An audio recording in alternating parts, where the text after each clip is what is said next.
Hi, I'm Kyle, I'm John. and today on JM2 Digital Talk, we are going to be talking about scheduling. But in a little bit of a twist, not actually any kind of social media scheduling, just scheduling in general, scheduling your time, scheduling your work week, something that I think everybody can kind of truly benefit from, Absolutely. and some tips that have just kind of worked out for us as well. Um, the one thing I think people don't quite understand, and we kind of want to elaborate on a little bit, is the concept of cushioning in your scheduling. So, and I know you practice it a lot or try to. So, what is Try to. cushioning?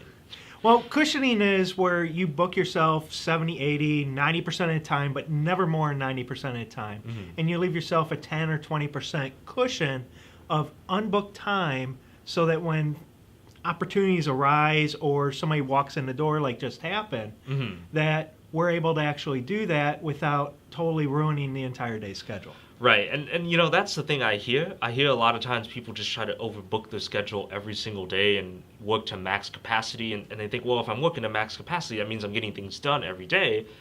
But if you don't allow yourself some cushioning or some time to kind of react to last minute things, then the last minute thing becomes priority, and the previous priority gets bumped down, and you just end up kind of stacking on top of each other. And as a result, you really get nothing done in the end. You're chasing, I think, more than anything. It's almost if you think of the swimming scenario of you're drowning because you go through the day, you know you worked very hard, but you're like, what did I accomplish? Right. I hear that a lot. I hear a lot of people who say, I did so much today, but yet I feel like I've got nothing done.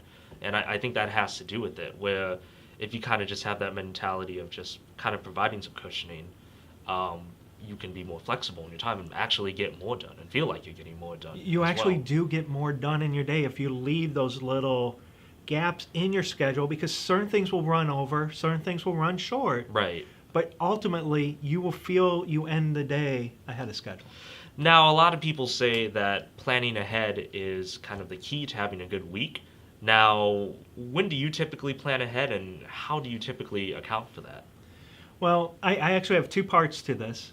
At the end of the week on Fridays from 3 to 5, I allocate 2 hours to recap on the entire week, what worked, what didn't work, so that going forward I know exactly how to improve upon the following week. Right. Then I kind of sleep on it because I sleep on everything, every decision I make. And then on Sunday afternoon is when I start making the schedule for the following week. But my schedule typically fills up 2-3 weeks in advance, but I try to leave certain larger gaps open so when we move forward. So on Sunday, I try to fill up all those larger gaps with items that I know have to be done. Right. And I mean, that's somewhat similar to what I do because I know our tasks are a little bit different. But typically, Sunday is the day, Sunday daytime, Sunday nighttime are the times that I kind of plan out my week ahead. And, the good thing about that is after a while, you do more or less develop sort of a routine. So, for example, like Monday I do this, Tuesday I do this, Wednesday I do this. And then you could plan around that. But then you could also plan, like we talked about earlier, that padding inside as well to kind of make sure you know what you need to get done, but allow yourself time to react to what happens around you. Because, last minute things happen. It does every minute of every day. And that's why you need to schedule appropriately. Right. Speaking of scheduling, I actually have to make a schedule right now, and I know your schedule is pretty full today. This afternoon it is. We're adding a new developer. That's awesome. So, based on that fact, we need to go schedule our week ahead and get things done. So, until next time, I'm Kyle. I'm John. And see you next time.